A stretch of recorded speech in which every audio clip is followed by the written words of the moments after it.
There are certain days when you simply cannot find a reason to keep going. You have given everything you had. Hours, effort, patience, sleepless nights spent trying to make something work. And yet, when you look at the results in front of you, none of it seems to have mattered. The exhaustion that arrives in moments like this is not only physical. It runs deeper than tired muscles or a tired schedule. It is the exhaustion of a mind that has been carrying weight for far too long, with no clear sign that the weight will ever lift. And somewhere quiet inside you, a voice begins to speak. It tells you that this is enough, that you have tried hard enough, for long enough, and that stopping now would not be weakness, but simple honesty. This voice feels reasonable in the moment it arrives. It does not announce itself as defeat. It disguises itself as wisdom, as self-care, as finally being honest with yourself about your limits. Marcus Aurelius understood this voice intimately. He did not rule from comfort. He governed an empire through plague, through war, through years of pressure that would have broken most human beings entirely. And in his private writing, never meant for any audience, he returned again and again to this exact moment. The moment when everything in you wants to surrender. He did not see it as the end of something. He saw it as the precise place where a person's true character is finally revealed. Not in the easy seasons. Not when the path forward is clear and the effort feels rewarded. But here, in the exhaustion, in the doubt, in the quiet temptation to simply stop. Because there is a method to remaining standing in this exact moment. A quiet, deliberate way of holding yourself together when every part of you is ready to let go of everything at once. Today, we're going to explore a protocol built from his own thinking, tested across his own most difficult years. This is not a protocol designed to make you feel motivated. It is not built for the days when energy comes easily. It is built for this exact moment. The moment when you have nothing left to give and still need to find a way to hold yourself together. There is something most people never name clearly about the moment giving up starts to feel reasonable. It is not the size of the problem itself. It is the distance between the future you had quietly imagined and the present moment you are actually standing in. You pictured the business succeeding by now. You pictured the relationship feeling steady by now. You pictured the effort finally paying off in some visible, undeniable way. And when reality refuses to match that picture, something inside you breaks. Not because the situation is unbearable on its own, but because the gap between what you expected and what is actually happening has become unbearable. This gap is where suffering is quietly born. Human nature was never built to sit comfortably inside uncertainty. The mind prefers a painful certainty over an open, unresolved question. It would rather decide the worst has already happened than remain suspended in the discomfort of simply not knowing what comes next. This is why, the moment a plan stops working, the mind rushes to fill the silence with a verdict. It does not wait patiently for more information. It reaches immediately for a conclusion, any conclusion, simply to escape the discomfort of standing in the unknown. Most people respond to this gap in the same way. They try to close it immediately. They attempt to fix everything at once. The business, the relationship, the health, the finances, all in the same exhausting breath. And in trying to repair everything simultaneously, they exhaust themselves far faster than the original problem ever could have on its own. By the end, it is rarely the problem itself that defeats them. It is the weight of their own imagined future, collapsing all at once. Consider how quietly this plays out in ordinary life. A business does not succeed on the timeline you had privately promised yourself. A relationship reaches a breaking point you never expected to face. Effort that should have produced results, according to every plan you carefully made, produces nothing visible at all. And in each of these moments, a familiar thought arrives. I am not enough. This thought rarely arrives loudly. It rarely announces itself as dramatic despair. More often, it arrives as a quiet, tired certainty, a conclusion that feels less like an emotion and more like a fact you have finally been forced to accept. But notice closely what is actually happening here. The problem itself is not what broke you. The story you built around the problem is what broke you. Reality simply happened. It was the interpretation, the meaning your mind attached to it, that turned a difficult moment into a reason to surrender everything. The circumstance asked only for your attention. It was your own expectation, quietly, persistently, that demanded your surrender. This is not an easy thing to see clearly in the moment. When you are standing inside genuine difficulty, the line between what is happening and what you believe it means feels invisible. The two seemed fused together, as though they had always been one and the same thing. But they are not the same thing. A delayed result is simply a delayed result. It only becomes proof of failure once a tired mind decides to read it that way. A difficult season is simply a difficult season. It only becomes evidence that you are not enough once exhaustion convinces you to accept that verdict without question. This is the quiet trap that catches even capable, sincere people. Not a lack of effort, not a lack of ability, but the slow, exhausting accumulation of unexamined conclusions, each one stacked on top of the last, until giving up no longer feels like a choice. It feels like the only honest option left. There is a particular kind of exhaustion that has nothing to do with how hard you have worked.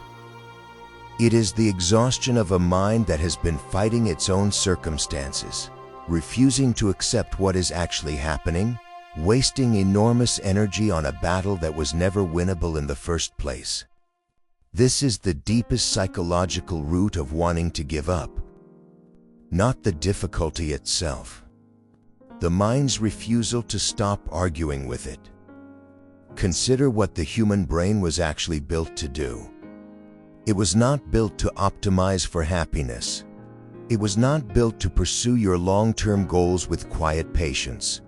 It was built, above everything else, to detect threat and avoid uncertainty. And uncertainty, to a brain operating on ancient survival instincts, registers it as more dangerous than almost anything else. Pain has a shape. You can locate it. You can respond to it. But not knowing, standing inside a situation with no clear resolution in sight, this is what the nervous system finds nearly unbearable. This is why, in moments of genuine difficulty, the mind does something quietly devastating. It manufactures certainty where none actually exists. It does not wait for the full picture. It does not allow itself to remain in the uncomfortable space of not yet knowing how things will unfold. Instead, it reaches for the nearest available conclusion. And the nearest available conclusion, in a mind already exhausted, is almost always the worst one. This is not weakness. This is a survival mechanism, operating exactly as it was designed to operate, simply misapplied to a modern situation it was never built to interpret correctly. Marcus Aurelius understood this mechanism with extraordinary clarity. He wrote, The impediment to action advances action. What stands in the way becomes the way. Read that closely. He was not suggesting that obstacles are secretly pleasant. He was not offering empty comfort. He was identifying something precise about how the mind relates to difficulty.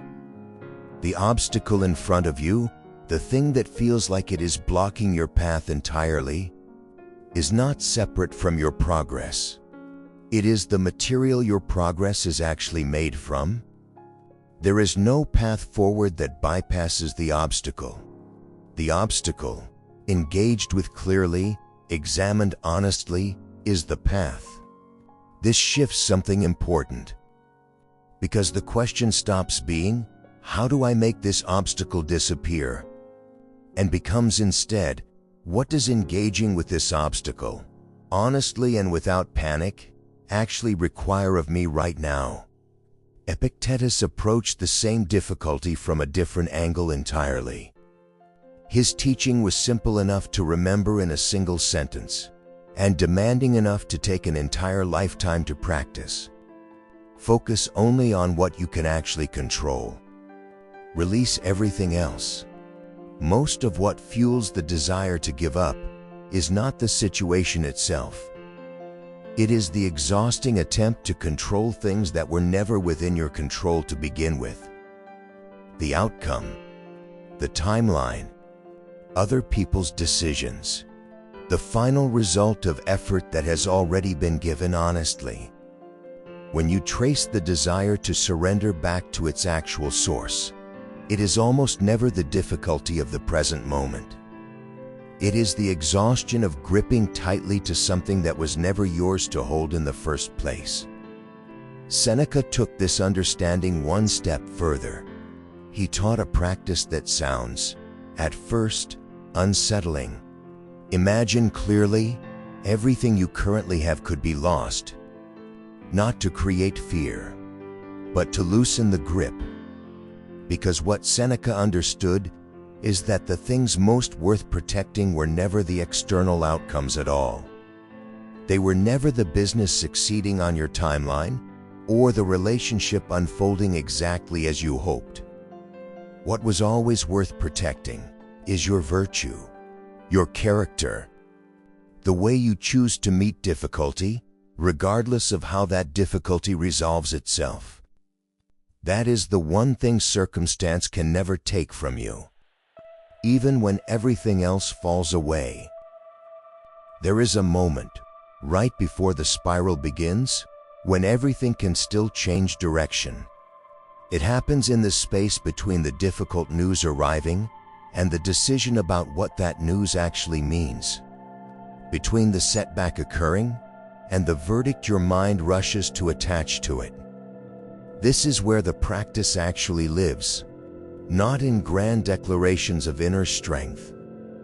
In small, quiet moments of honest observation, when you notice the urge to conclude everything is finished, pause before that conclusion becomes a decision.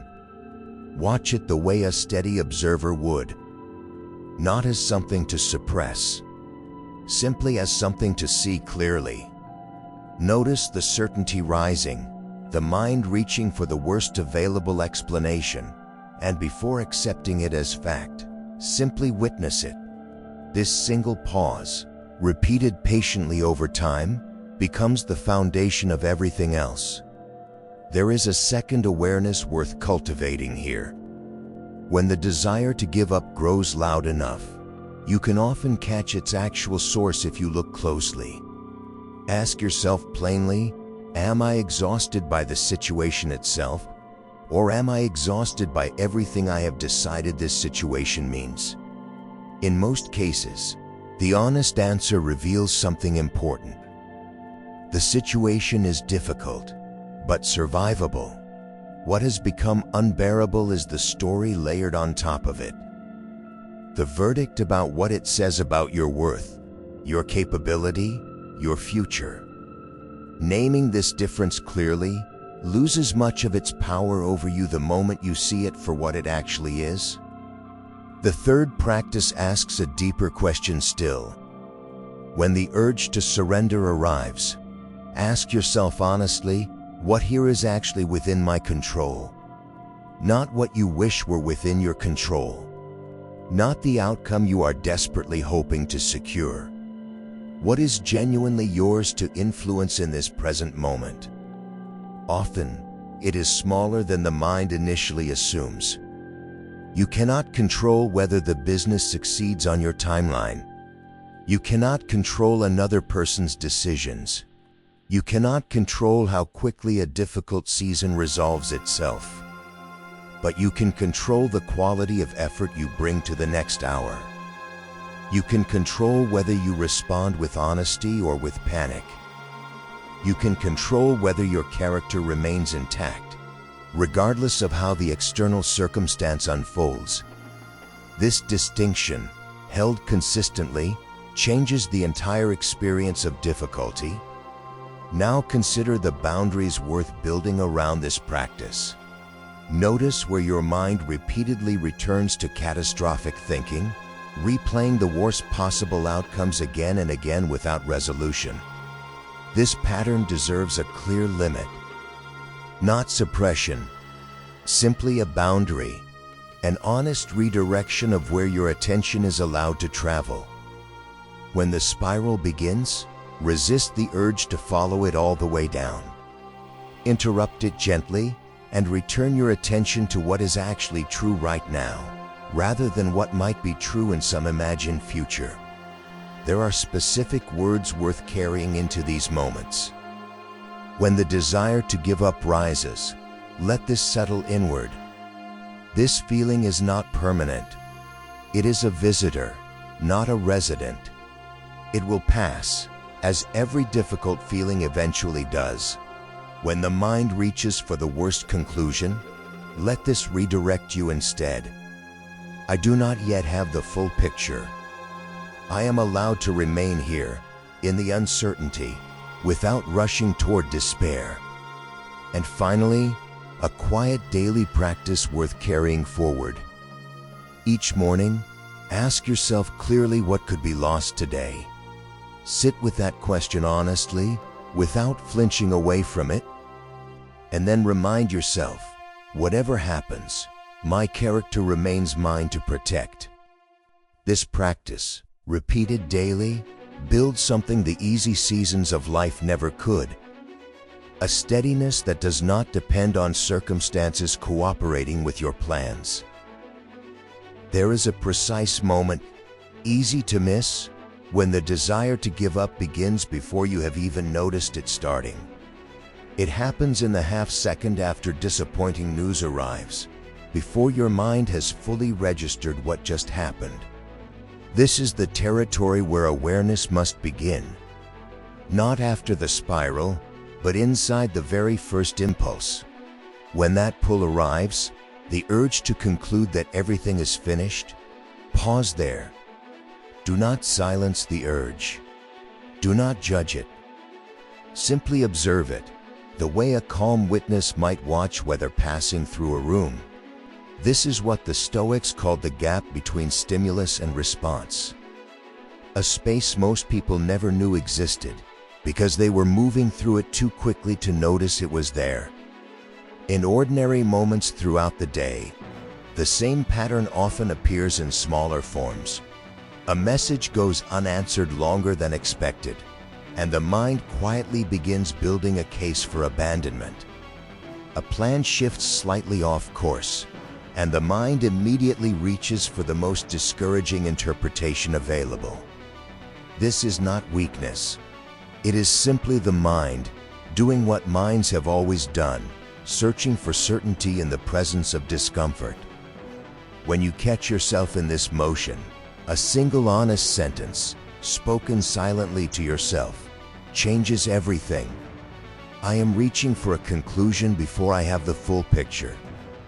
No apology required. No self-criticism needed. Only the clean clarity of naming what is actually happening. This single act of honest recognition, repeated patiently across many small moments, begins to loosen the grip these patterns once held over you. From here, a deeper question becomes available. When the urge to surrender arrives, ask yourself with complete honesty, what has actually changed in this moment? Not what it feels like has changed. What is genuinely, measurably different from an hour ago? Sit with that question fully, rather than rushing past it toward relief. In nearly every case, the honest answer arrives quietly. The situation remains difficult, but it has not become impossible. What has shifted is not the circumstance itself, but the story your exhausted mind has begun telling about it. This reflection is not meant to dismiss the difficulty. It is meant to locate it precisely, because a feeling correctly understood loses the power it holds when left vague and unexamined.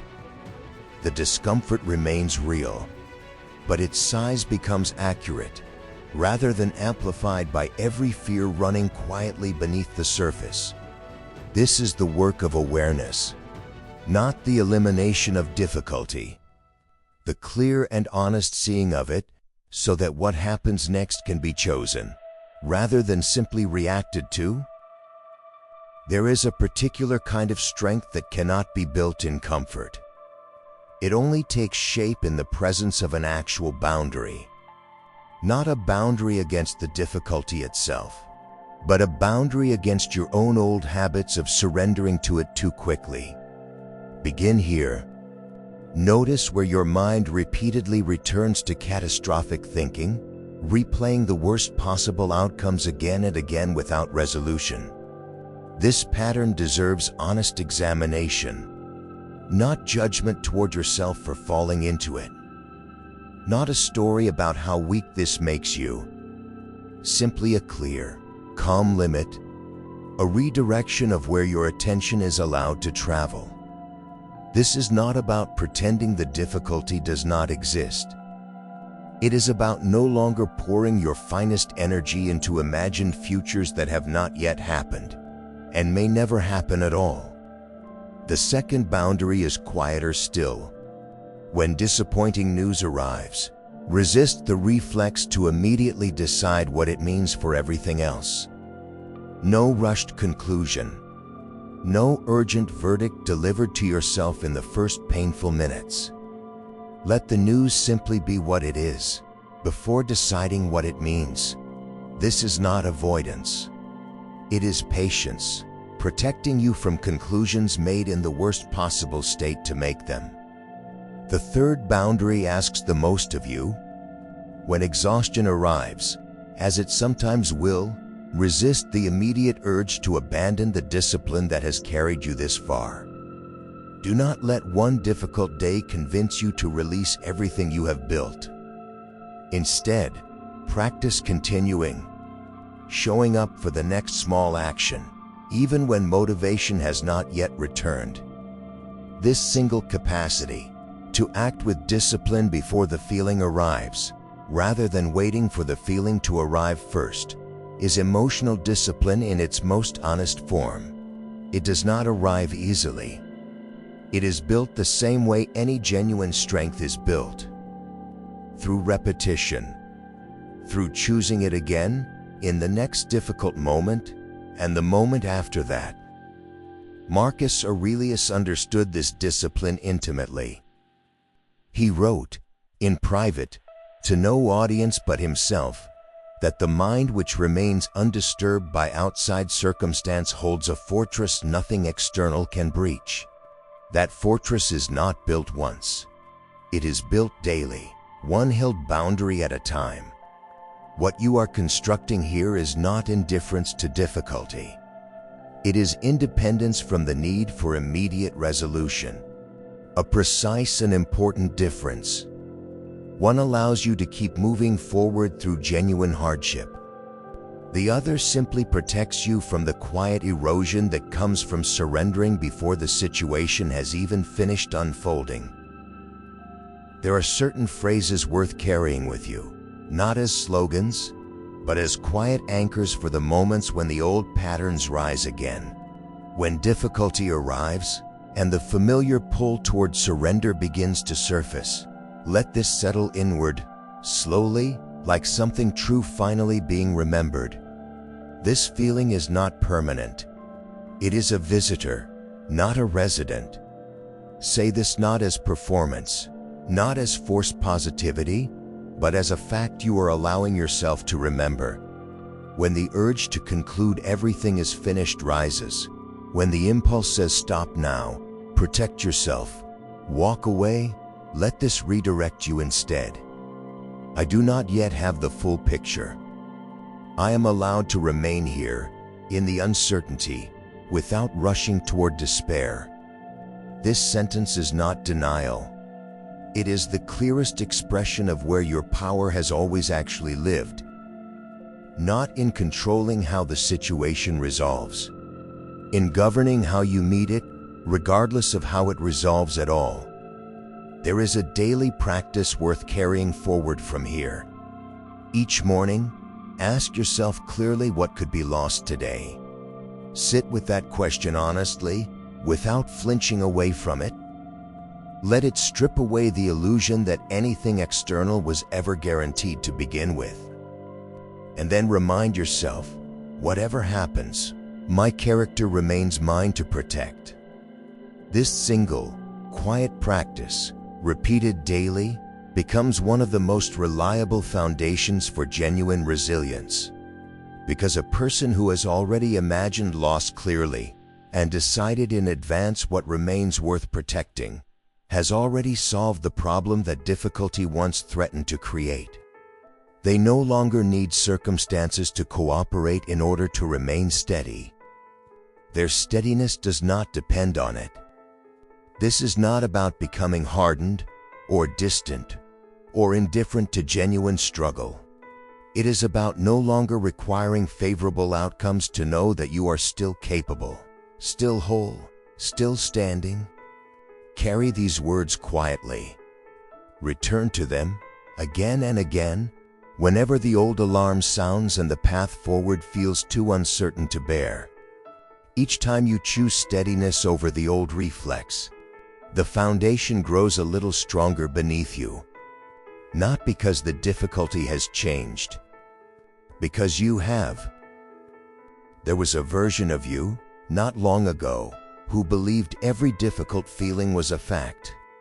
A version who took the mind's worst conclusions at face value, who let one setback decide the meaning of everything that followed.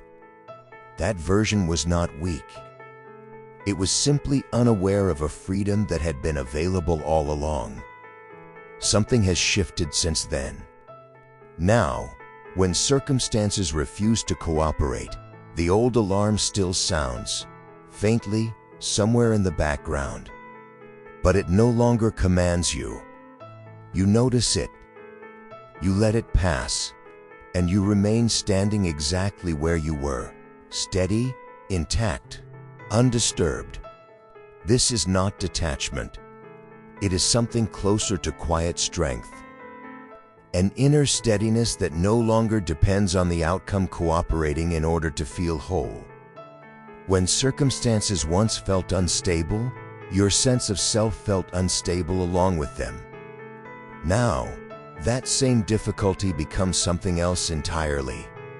A test, quietly revealing what was already true about your own character. This steadiness was never about controlling how things turn out. It is simply self-respect, the quiet decision that your worth was never something circumstance could grant or take away in the first place.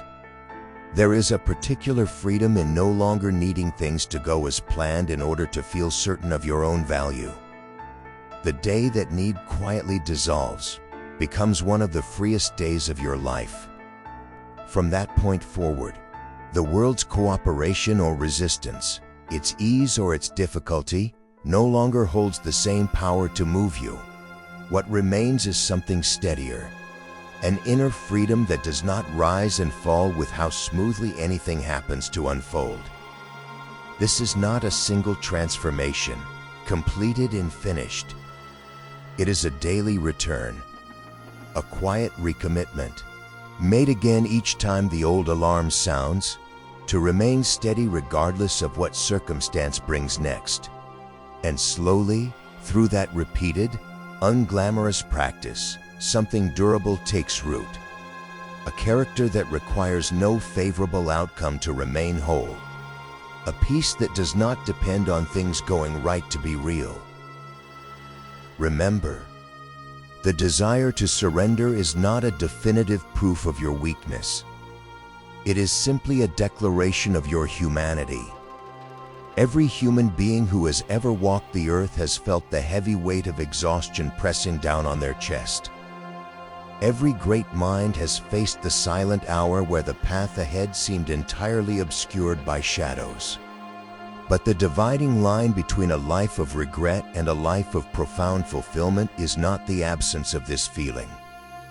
It is your response to it. The desire to walk away will arise. The thought that you cannot endure another step will look convincing. Yet, how you choose to answer that thought is precisely where your character is forged. Virtue is not born in the absence of hardship, it is refined within it. Let us look at your journey with absolute clarity today and consider a single, vital question. Is the urge to give up truly arising because your path is genuinely impossible?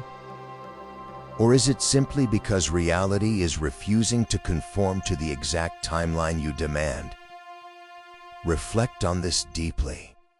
Much of human suffering stems from the quiet arrogance of expecting the universe to move at our personal pace. When we strip away the frustration, we often find that the obstacle is not insurmountable, it is simply slow. True self-mastery requires you to release the demand for immediate results and instead, place your trust completely in the steady alignment of your actions. If you desire to build this deeper connection with yourself, if you seek to cultivate true emotional discipline, unshakable self-mastery, and ultimate inner freedom, then the path remains open before you. This is not a journey of a single day, nor is it a temporary fix for a passing storm. It is a lifelong commitment to the cultivation of tranquility. No matter how chaotic the world around you becomes, remember that you possess the internal resources to stand firm.